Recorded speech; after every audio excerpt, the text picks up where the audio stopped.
Naisip mo na ba minsan na sa mismong barangay mo, posibleng nandoon na ang susi ng pag-asenso ng pamilya mo? Habang ang iba naghahanap ng trabaho sa malayo, baka ang oportunidad mo ay nasa tapat lang ng bahay mo. Isang maliit na pwesto, isang simpleng ideya, isang matinding determinasyon.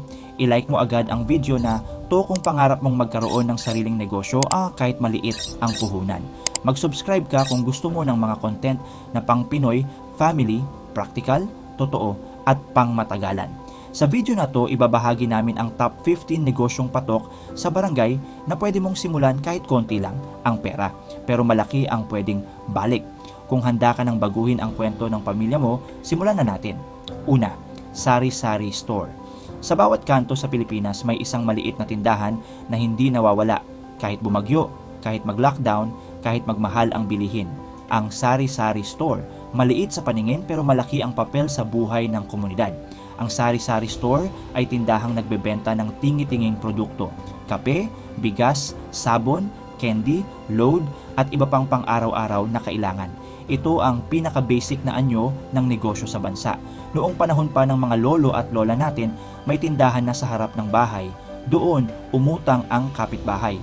Doon, bumili ang bata ng candy. Doon, nagkukwentuhan ang mga tao. Hanggang ngayon, buhay pa rin ito. Bakit? Dahil ang sari-sari store ay negosyo ng convenience. Ang convenience ay kaginhawaan ng pagbili ng hindi na kailangang bumiyahe pa. Kapag madaling puntahan, doon bibili ang tao. Pero hindi lahat ng sari-sari store kumikita. Maraming nagsasara kahit araw-araw bukas. Bakit? Dahil walang sistema. Halo-halo ang pera. Hindi alam kung magkano ang tubo. Puro pautang na hindi nababayaran. May tawag dito sa negosyo, cash flow leakage. Ang cash flow leakage ay pagtagas ng pera dahil sa maling pamamahala. Kapag hindi mo binabantayan, unti-unting nauubos ang puhunan. Ang mga umaasenso sa sari-sari store may disiplina, may talaan ng utang, may listahan ng stocks, may oras ng bukas at sara. Hindi nila inaasa sa memorya, isinusulat nila. Sabi nga sa Biblia, the plans of the diligent lead surely to abundance. Proverbs chapter 21 verse 5. Ibig sabihin, ang taong maingat at masipag ay umaani ng kasaganaan. Ito ang sikreto ng matatag na tindahan. Hindi sila basta nagpapautang. May limit, may paalala, may respeto sa sarili. Marunong din silang pumili ng paninda. Hindi basta uso, hindi basta mura. Kung ano ang binibili ng kapitbahay, iyon ang inuuna. May konsepto dito, demand-driven stocking. Ang demand-driven stocking ay paglalagay ng paninda base sa tunay na binibili ng customer. Kapag tama ang paninda, hindi natutulog ang puhunan. Unti-unti, lumalaki ang kita, nadadagdagan ng stocks, nagiging mini grocery, hindi biglaan, pinagpaguran. Kung gusto mong magbukas ng sari-sari store, tanungin mo ang sarili mo, handa ba akong maging disiplinado sa pera?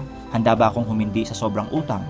Handa ba akong magbantay araw-araw? Dahil ang sari-sari store ay hindi lang tindahan, ito ay tiwala ng komunidad.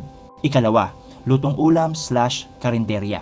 Sa bawat umaga sa Pilipinas may amoy ng sinangag, tuyo at kape. Sa bawat tanghali may pila sa karinderya. Sa bawat gabi may ulam na binabalot pauwi. Dito umiikot ang buhay ng maraming manggagawa sa lutong ulam at karinderya. Ang karinderya ay maliit na kainan na nagbebenta ng lutong bahay na ulam sa abot kayang presyo. Ito ang kantin ng masa para sa driver, estudyante, empleyado at construction worker. Noong unang panahon pa, bago pa dumami ang fast food chains, ang karinderya na ang bumubuhay sa komunidad. Hanggang ngayon, buhay pa rin. Bakit? Dahil ang pagkain ay pangangailangan, hindi nawawala. May tawag dito sa economics, basic necessity. Ang basic necessity ay bagay na kailangan ng tao araw-araw para mabuhay, tulad ng pagkain. Kaya kahit may krisis, kumakain pa rin ang tao, pero hindi lahat ng karinderya nagtatagumpay. Maraming nagsasara kahit masarap ang luto. Bakit? Dahil kulang sa disiplina. Hindi binibilang ang gastos. Sobra ang tinda, nasisira. Kulang ang tinda, nawawalan ng customer. May tawag dito sa negosyo, food waste management problem. Ang food waste management problem ay pagkalugi dahil sa nasisirang pagkain at maling dami ng niluluto. Kapag mali ang timpla ng dami, sayang ang puhunan.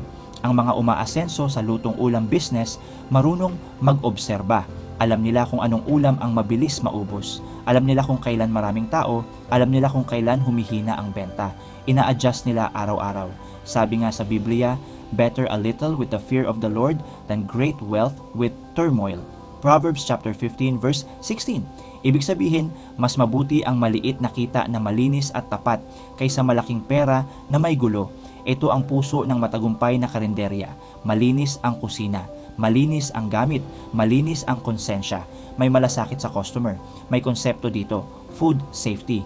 Ang food safety ay tamang paghahanda at pag-iimbak ng pagkain para maiwasan ang sakit. Kapag may tiwala ang tao sa kalinisan mo, babalik sila at magdadala pa ng kaibigan.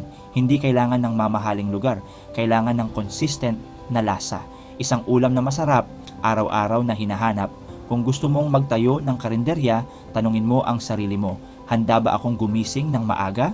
Handa ba akong maglinis kahit pagod? Handa ba akong magluto ng may puso? Dahil sa lutong ulam business, ang bawat sandok ay may kasamang pangarap. Ikatlo, online selling/reselling. Sa isang simpleng post sa Facebook, isang video sa TikTok, isang chat sa Messenger, pwedeng magsimula ang isang negosyo.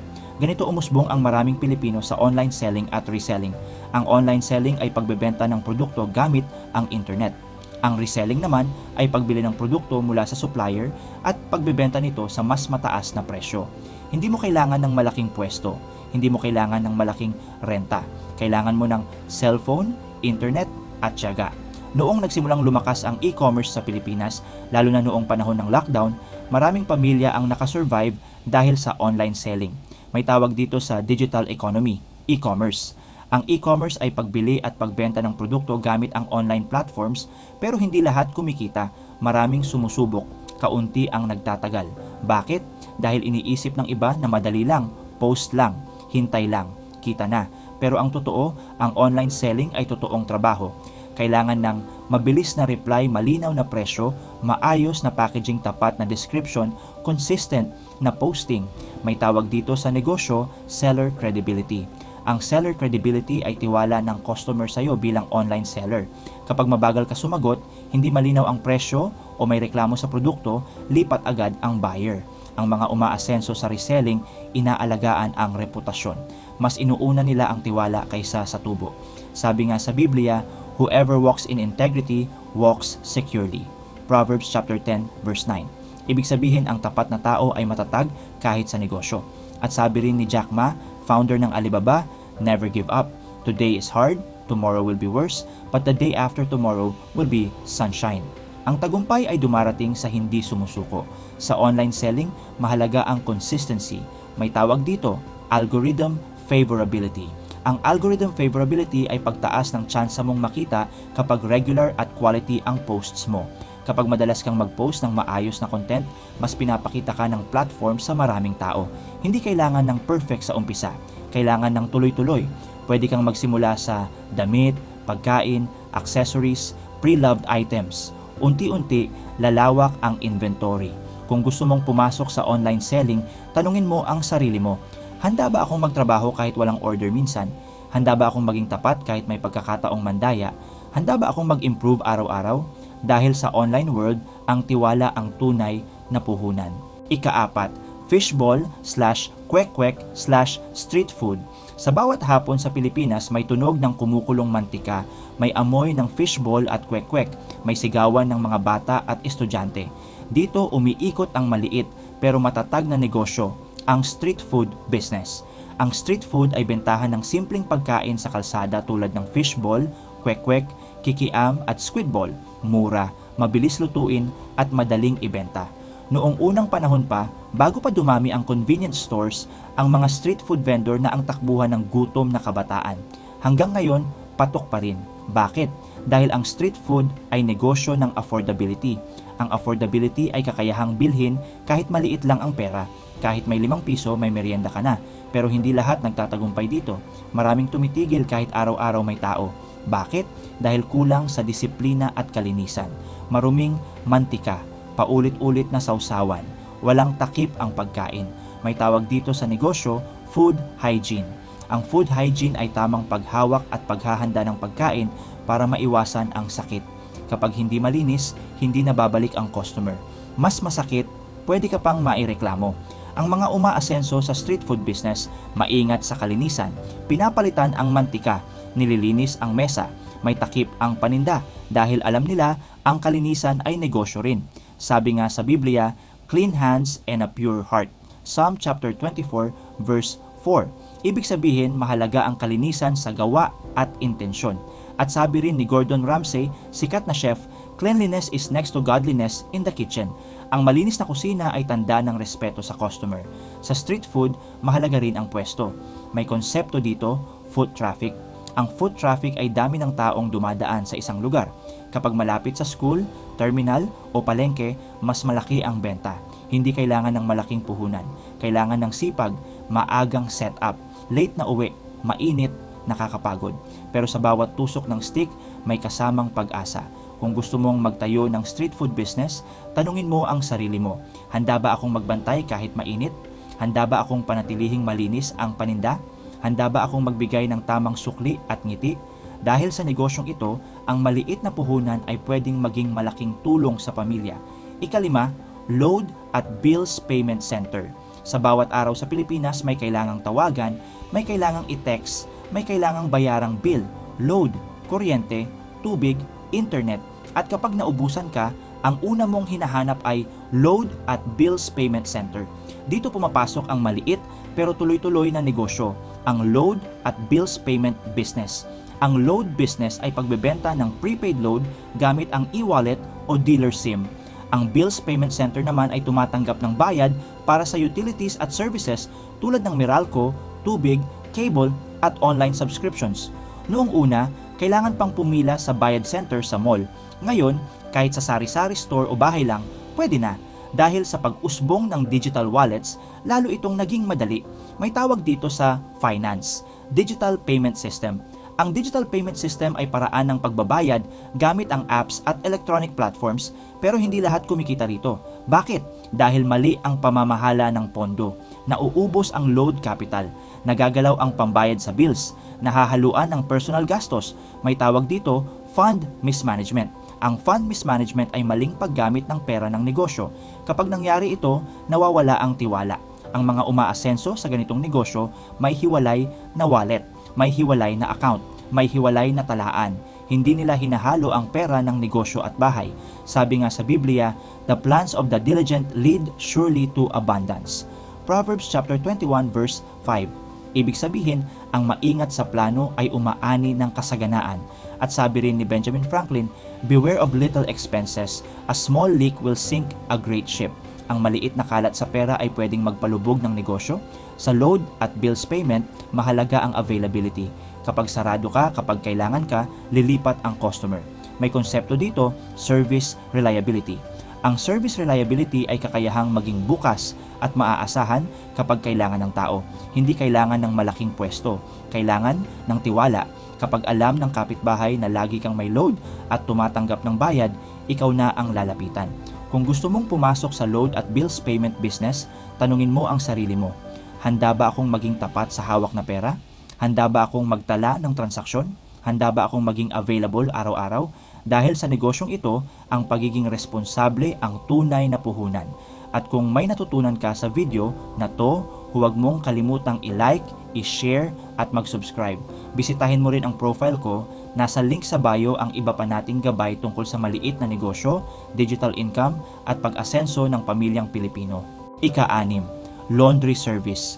Sa bawat pamilyang Pilipino, may isang gawaing hindi nauubos, ang paglalaba, babad, kusot, banlaw, sampay, tupi, paulit-ulit, linggo-linggo.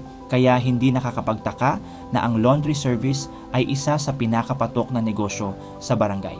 Ang laundry service ay serbisyong naglalaba, nagpapatuyo at nagtutupi ng damit ng customer kapalit ng bayad. Pwede itong self-service, full service o pick-up and delivery. Noong una, sa ilog at poso pa naglalaba ang mga tao, mano-mano, buong araw. Pero habang nagiging busy ang buhay, pumasok ang washing machine, dryer at laundry shops. May tawag dito sa modern life, time scarcity. Ang time scarcity ay pakiramdam na kulang ang oras dahil sa dami ng ginagawa. Kapag kulang ang oras, nagbabayad ang tao para makatipid sa pagod. Dito kumikita ang laundry business. Pero hindi lahat nagtatagumpay. Maraming laundry na nagsasara kahit maraming customer. Bakit? Dahil kulang sa sistema, nahahaluan ang damit, nawawala ang medyas, nadudumihan ulit ang nalabhan, nade-delay ang release. May tawag dito sa negosyo, operational error. Ang operational error ay pagkakamali sa proseso na nakakaapekto sa tiwala ng customer. Kapag nawala ang tiwala, lipat agad sila. Ang mga umaasenso sa laundry service, maingat sa detalye. May label bawat bag, may record ng customer, may oras ng release, may quality check bago ibalik. Dahil alam nila, damit ang hawak nila, personal na gamit, may emotional na halaga. Sabi nga sa Biblia, let all things be done decently and in order. 1 Corinthians chapter 14 verse 40. Ibig sabihin, ang maayos at organisadong sistema ay may biyaya.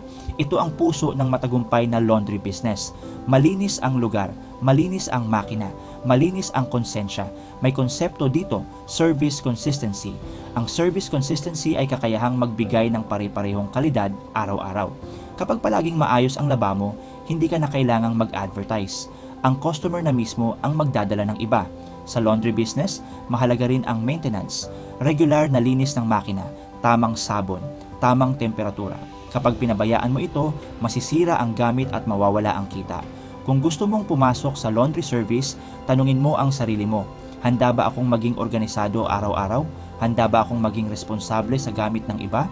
Handa ba akong panindigan ang kalidad ng serbisyo ko? Dahil sa negosyong ito, ang pagiging maayos at mapagkakatiwalaan ang tunay na puhunan. Ikapito, barbershop/gupitan. Sa bawat barangay sa Pilipinas, may isang lugar na hindi nawawala ng pila, ang barbershop o gupitan. Kahit may bagyo, kahit may krisis, kahit gipit ang budget. Kapag mahaba na ang buhok, magpapagupit pa rin. Dito pumapasok ang maliit pero matatag na negosyo, ang barbershop. Ang barbershop ay lugar kung saan ginugupitan at inaayos ang buhok ng kalalakihan, bata, binata, tatay at lolo. Mura, mabilis at pang-araw-araw. Noong panahon pa ng mga lolo natin, may barbero na sa kanto, may gunting, suklay at upuan. Hanggang ngayon, buhay pa rin. Bakit? Dahil ang pagpapagupit ay bahagi ng personal care, hindi nawawala. May tawag dito sa lifestyle, grooming habit. Ang grooming habit ay regular na pag-aalaga sa sarili tulad ng paggupit at pag-ayos ng buhok. Kapag nakasanayan na, tuloy-tuloy ang balik ng customer. Pero hindi lahat ng gupitan nagtatagumpay. Maraming nagsasara kahit may talent. Bakit? Dahil kulang sa professionalism, madumi ang gamit, hindi pare-pareho ang gupit, late magbukas, masungit. May tawag dito sa negosyo, service reputation. Ang service reputation ay reputasyon ng negosyo base sa karanasan ng customer. Kapag nasira ito, mahirap ibalik. Ang mga umaasenso sa barbershop, ginagawang respeto ang bawat gupit. Nililinis ang gunting at clipper, pinapakinggan ang gusto ng customer, hindi minamadali. Dahil alam nila, ang ulo ng tao ang hawak nila. Tiwala iyon. Sabi nga sa Biblia, whatever you do, do it with all your heart. Colossians chapter 3 verse 23. Ibig sabihin, kahit simpleng trabaho, gawin ng buong galing. At sabi rin ni Vidal Sassoon, sikat na hairstylist, the only place where success comes before work is in the dictionary. Walang shortcut sa galing. Sa barbershop business, mahalaga ang relasyon. May konsepto dito, customer loyalty.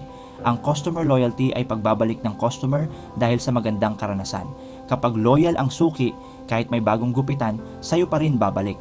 Hindi kailangan ng mamahaling salon, kailangan ng consistent na gupit at magandang ugali. Kung gusto mong magtayo ng barbershop, tanungin mo ang sarili mo, handa ba akong mag-practice araw-araw? Handa ba akong makinig sa customer? Handa ba akong panatilihing malinis ang gamit? Dahil sa negosyong ito ang galing at tiwala ang tunay na puhunan. Ikawalo, ukay-ukay/pre-loved shop. Sa bawat tambak ng lumang damit, may nakatagong ginto para sa marunong tumingin. Sa isang jacket na kupas, sa isang bag na gasgas, sa isang sapatos na halos bago, nandoon ang oportunidad. Dito pumapasok ang ukay-ukay at pre-loved shop. Ang ukay-ukay/pre-loved shop ay tindahan ng second-hand na damit, sapatos, bag at accessories na ibinebenta muli sa mas murang presyo kaysa brand new. Mura para sa buyer, may tubo para sa seller. Noong una, ang ukay-ukay ay para lang sa naghahanap ng tipid. Pero ngayon, naging uso na ito lalo na sa millennials at Gen Z, thrift haul, vintage finds, pre-loved fashion. May tawag dito sa global trend, sustainable fashion. Ang sustainable fashion ay paggamit muli ng damit para mabawasan ang basura at polusyon sa mundo. Kaya ang ukay-ukay ay hindi lang negosyo, tulong din sa kalikasan. Pero hindi lahat kumikita rito. Maraming bumibili ng sako pero konti ang nabebenta. Bakit? Dahil kulang sa diskarte. Hindi marunong pumili, hindi inaayos ang presentation, hindi marunong magpresyo. May tawag dito sa negosyo, value creation. Ang value creation ay pagdagdag ng halaga sa produkto sa pamamagitan ng paglilinis, pag-aayos at tamang pagpapakita. Kapag marumi at gusot ang damit, mura lang ang tingin. Kapag malinis, plantsado at maganda ang picture, tumataas ang presyo. Ang mga umaasenso sa ukay-ukay business, maaga pumipila, matyaga maghanap, marunong magbenta. Hindi sila umaasa sa swerte, umaasa sila sa sipag. Sabi nga sa Biblia, the plans of the diligent lead surely to abundance. Proverbs chapter 21 verse 5. Ibig sabihin, ang masipag at maingat ay umaani ng tagumpay. At sabi rin ni Vivienne Westwood, fashion icon, buy less, choose well, make it last. Ang matalinong pagpili ang susi sa tunay na style. Sa ukay-ukay business, mahalaga rin ang pwesto at online presence. May konsepto dito, omnichannel selling. Ang omnichannel selling ay pagbebenta sa parehong physical store at online platforms. Kapag nasa Facebook, Shopee at stall ka, mas malaki ang market mo. Hindi kailangan ng malaking pwesto agad. Pwede sa bahay, pwede sa maliit na rack. Ang mahalaga, may mata ka sa uso at puso sa serbisyo. Kung gusto mong pumasok sa ukay-ukay business, tanungin mo ang sarili mo. Handa ba akong maglaan ng oras sa pagpili at pag-aayos? Handa ba akong maghintay ng tamang buyer? Handa ba akong matuto sa fashion trends? Dahil sa ukay-ukay, ang lumang gamit ay nagiging bagong pag-asa. Ikasiyam, water refilling station, small scale. Sa bawat tahanan sa Pilipinas, may isang bagay na hindi pwedeng maubos, ang malinis na inuming tubig. Kahit may krisis, kahit tumaas ang presyo, kahit bumagyo, tubig ay buhay. At dito pumapasok ang water refilling station na small scale. Ang water refilling station ay negosyong nagpo-produce at nagbebenta ng purified drinking water gamit ang filtration at purification system. Ang filtration ay proseso ng pagsala ng dumi sa tubig at ang purification ay pag-alis ng bakterya at mikrobyo para maging ligtas inumin. Noong una, maraming Pilipino ang direktang umiinom sa gripo o poso. Pero habang dumarami ang kaso ng sakit sa tiyan, naging uso ang purified water. May tawag dito sa public health, waterborne diseases. Ang waterborne diseases ay mga sakit na nakukuha sa maruming tubig tulad ng diarrhea at cholera. Dahil dito, mas pinili ng tao ang malinis na inumin. Pero hindi lahat ng water station nagtatagumpay. Maraming nagsasara kahit malaki ang demand. Bakit? Dahil kulang sa kalidad at disiplina. Hindi pinapalitan ang filter. Hindi nililinis ang tangke. Hindi nagpapasuri ng tubig. May tawag dito, quality control failure. Ang quality control failure ay pagkukulang sa pagtiyak na ligtas at malinis ang produkto. Kapag nagkaproblema ang tubig mo, wala nang babalik. Ang mga umaasenso sa water refilling business, seryoso sa kalinisan. May schedule ng cleaning, may regular testing, may record ng maintenance. Dahil alam nila, kalusugan ng kapitbahay ang hawak nila. Sabi nga sa Biblia, "For I will pour water on the thirsty land." Isaiah chapter 44 verse 3. Ibig sabihin ang tubig ay simbolo ng buhay at pagpapala. At sabi rin ng World Health Organization, safe drinking water is essential to human health. Ang malinis na tubig ay pundasyon ng malusog na komunidad. Sa water station, mahalaga rin ang serbisyo. May konsepto dito, delivery reliability. Ang delivery reliability ay kakayahang maghatid ng tubig sa tamang oras at tamang dami. Kapag palagi kang late, lilipat ang customer. Hindi kailangan ng malaking planta agad. Pwede sa maliit na pwesto, pwede sa barangay. Ang mahalaga, malinis ang sistema at tapat ang intensyon. Kung gusto mong magtayo ng water refilling station, tanungin mo ang sarili mo, handa ba akong mag-invest sa kalidad? Handa ba akong sumunod sa health standards? Handa ba akong panindigan ang kalusugan ng customer? Ika-10, cellphone repair/accessories. Sa panahon ngayon, ang cellphone ay hindi na lang gamit. Ito ay opisina, bangko, kamera at komunikasyon sa isang maliit na kahon. Trabaho, negosyo, relasyon, lahat nasa phone. Kaya kapag nasira ito, parang huminto ang mundo. Dito pumapasok ang cellphone repair at accessories business.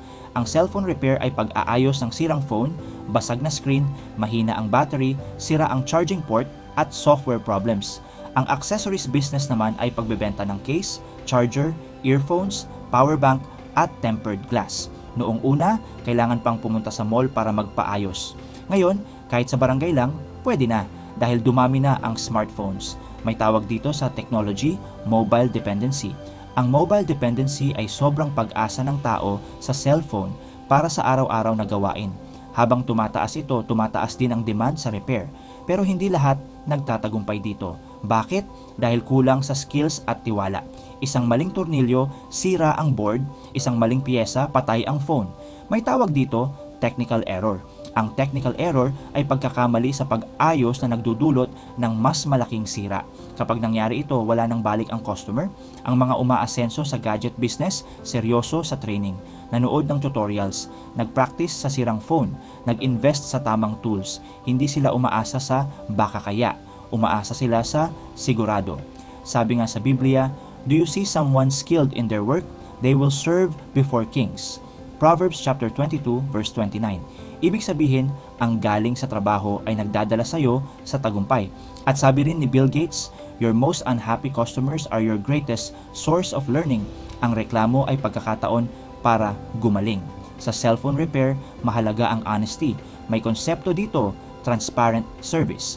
Ang transparent service ay malinaw na paliwanag sa customer tungkol sa problema, gastos at risk. Kapag tapat ka, kahit mahal, babalik sila. Sa accessories naman, mahalaga ang quality. Hindi madaling masira, hindi delikado. May warranty kung kaya. Dahil ang murang sirain ay sumisira rin sa pangalan mo, hindi kailangan ng malaking pwesto agad. Pwede sa mesa, pwede sa maliit na stall. Ang mahalaga, maaasahan. Kung gusto mong pumasok sa cellphone repair at accessories business, tanungin mo ang sarili mo. Handa ba akong mag-aral ng technical skills? Handa ba akong maging tapat sa customer? Handa ba akong panindigan ang bawat gawa ko? Dahil sa negosyong ito, ang tiwala at galing ang tunay na puhunan. Ika-11, taho/ice cream/sorbetes. Sa bawat umaga sa Pilipinas, may sigaw na gumigising sa kapitbahayan, "Taho!" At sa bawat hapon, may tunog ng kampana ng sorbetero. May batang tumatakbo, may ngiting may kasamang barya. Dito pumapasok ang simpleng pero matatag na negosyo, ang taho, ice cream at sorbetes business. Ang taho business ay pagbebenta ng mainit na soya na may arnibal at sago tuwing umaga. Ang ice cream at sorbetes business naman ay pagbebenta ng malamig na panghimagas sa kalye, lalo na tuwing mainit ang panahon. Ito ang mga negosyong umaasa sa araw-araw na galaw ng tao, mura, masarap at madaling bilhin.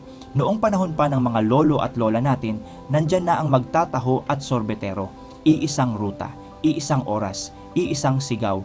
Hanggang ngayon, gumagana pa rin. Bakit? Dahil ito ay negosyo ng routine. Ang routine ay nakasanayang oras at galaw ng tao araw-araw. Kapag nasanay ang kapitbahay na dumadaan ka tuwing umaga o hapon, hinihintay ka na nila. Pero hindi lahat nagtatagumpay dito. Maraming sumusuko kahit masarap ang tinda. Bakit? Dahil kulang sa tiyaga at disiplina. Maagang gising, mainit sa tanghali, ulan sa hapon. May tawag dito, physical endurance. Ang physical endurance ay kakayahang magtrabaho kahit pagod ang katawan. Kapag wala nito, titigil ka agad. Ang mga umaasenso sa ganitong negosyo may sistema. Pare-pareho ang ruta, pare-pareho ang oras, pare-pareho ang lasa. Dahil alam nila, ang consistency ay puhunan. Sabi nga sa Biblia, "Let us not become weary in doing good, for at the proper time we will reap a harvest." Galatians chapter 6 verse 9. Ibig sabihin, ang hindi sumusuko ay umaani sa tamang panahon. At sabi rin ni Colonel Sanders, founder ng KFC, "Success is a result of hard work, perseverance, and learning." Ang tagumpay ay bunga ng tiyaga. Sa taho at sorbetes business, mahalaga rin ang kalinisan. May konsepto dito, food sanitation. Ang food sanitation ay tamang paglilinis at paghawak ng pagkain para maging ligtas kainin. Kapag marumi ang lalagyan o kutsara, hindi na babalik ang customer. Hindi kailangan ng malaking pwesto. Kailangan ng lakas ng loob, isang timba, isang kariton, isang ngiti, pwede nang magsimula. Dahil sa negosyong ito, ang bawat sigaw at kampana ay tunog ng pag-asa para sa pamilya. Ika-12, tutorial/homework assistance. Sa bawat batang hirap sa assignment, sa bawat magulang na gustong pumasa ang anak, sa bawat estudyanteng nawawalan ng kumpiyansa, may isang taong hinahanap gabay. Dito pumapasok ang tutorial at homework assistance business. Ang tutorial/homework assistance ay pagtulong sa mga bata sa kanilang aralin, math, English, science, reading, at review sa bahay, online, o maliit na learning space. Noong una, ang tutor ay para lang sa may kaya. Pero ngayon, kahit sa barangay, pwede nang magkaroon dahil lumaki ang pangangailangan. May tawag dito sa education, learning gap. Ang learning gap ay pagitan ng natututunan ng bata sa eskwela at sa tunay na kailangan niyang maintindihan. Kapag hindi ito napunan, naiiwan ang bata. Pero hindi lahat nagtatagumpay dito. Maraming marunong magturo, pero kaunti ang nagiging epektibo. Bakit? Dahil kulang sa pasensya at sistema. Mabilis magalit, hindi inuulit ang paliwanag, hindi ina-adjust sa bata. May tawag dito, student-centered learning. Ang student-centered learning ay paraan ng pagtuturo na inuuna ang pangangailangan at kakayahan ng estudyante. Kapag hindi ito nasunod, hindi natututo ang bata. Ang mga umaasenso sa tutorial business may puso sa pagtuturo. Hindi lang grado ang habol, kundi kumpiyansa. Pinupuri ang maliit na progreso. Pinaparamdam na kaya nila. Sabi nga sa Biblia, train up a child in the way he should go, and when he is old, he will not depart from it. Proverbs chapter 22 verse 6. Ibig sabihin, ang tamang gabay sa bata ay nagbubunga habang buhay. At sabi rin ni Nelson Mandela, education is the most powerful weapon which you can use to change the world. Ang edukasyon ang pinakamalakas na puhunan ng bayan. Sa tutorial business, mahalaga ang tiwala ng magulang. May konsepto dito, parental trust.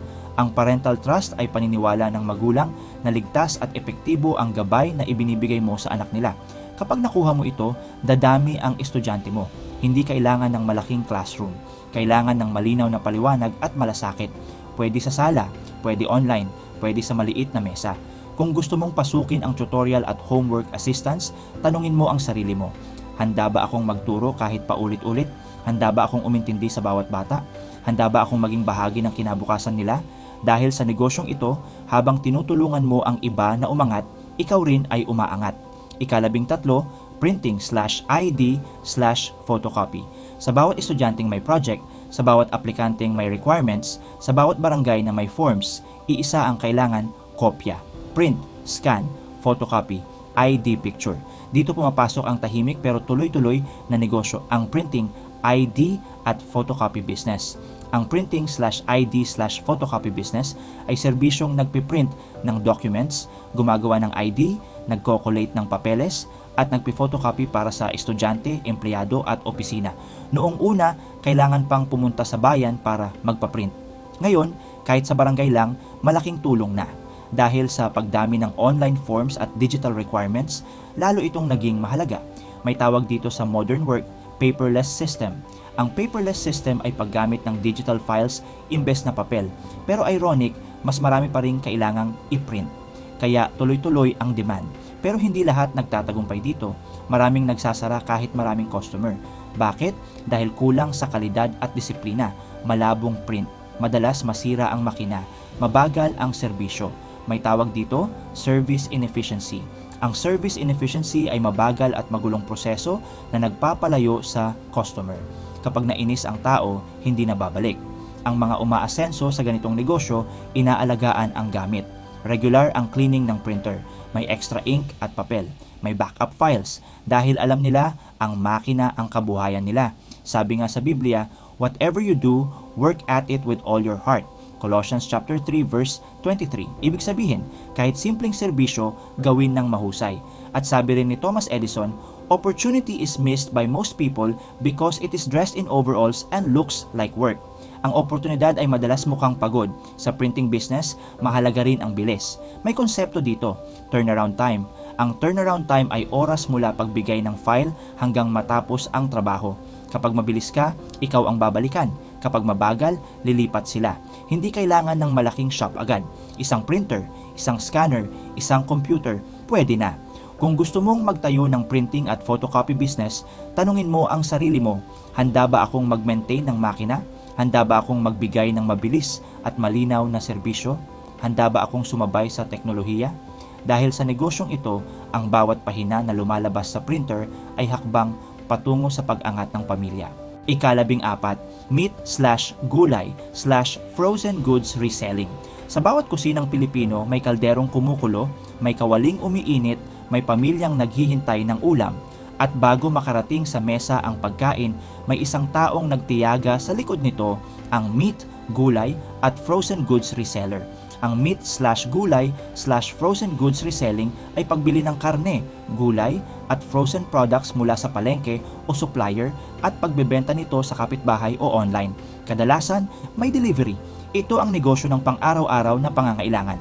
Noong una, kailangang pumunta pa sa palengke ang mga tao. Ngayon, ikaw na ang palengke ng barangay. Dahil sa bilis ng buhay, mas gusto ng tao ang convenience. May tawag dito, last mile delivery. Ang last mile delivery ay huling bahagi ng delivery kung saan dinadala ang produkto diretso sa bahay ng customer. Kapag maayos ito, pipiliin ka nila. Pero hindi lahat kumikita rito. Maraming sumusuko kahit may customer. Bakit? Dahil kulang sa tamang paghawak ng produkto. Nasisira ang karne, nalalanta ang gulay, natutunaw ang frozen goods. May tawag dito, cold chain management. Ang cold chain management ay tamang paglamig at pag-iimbak ng pagkain para manatiling sari at ligtas. Kapag naputol ang chain na ito, lugi ka agad. Ang mga umaasenso sa ganitong negosyo, maingat sa storage. May cooler, may yelo, may freezer, at marunong mag-rotate ng stocks. May konsepto dito, FIFO method. Ang FIFO or first in, first out ay pagbebenta muna ng naunang stock para maiwasan ang pagkasira. Sabi nga sa Biblia, the diligent hand will rule, but laziness ends in forced labor. Proverbs chapter 12 verse 24. Ibig sabihin, ang masipag at maingat ay umaangat. At sabi rin ni Sam Walton, founder ng Walmart, high expectations are the key to everything. Kapag mataas ang standard mo, tataas ang tiwala sa'yo. Sa food reselling, mahalaga ang kalinisan at honesty. May konsepto dito, food integrity. Ang food integrity ay pagiging tapat sa kalidad at kondisyon ng pagkain. Kapag sari ang tinda mo, babalik sila. Kapag luma, aalis sila. Hindi kailangan ng malaking pwesto.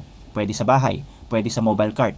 Ang mahalaga, maaasahan ka. Kung gusto mong pasukin ang meat, gulay at frozen goods reselling, tanungin mo ang sarili mo, handa ba akong gumising ng madaling araw para bumili? Handa ba akong mag-invest sa storage? Handa ba akong panatilihin ang kalidad araw-araw? Dahil sa negosyong ito, ang bawat kilo na ibinebenta mo ay tulong sa hapagkainan ng pamilya.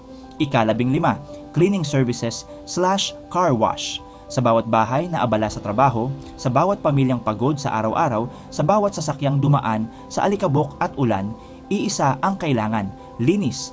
Dito pumapasok ang simple pero tuloy-tuloy na negosyo, ang cleaning services at car wash.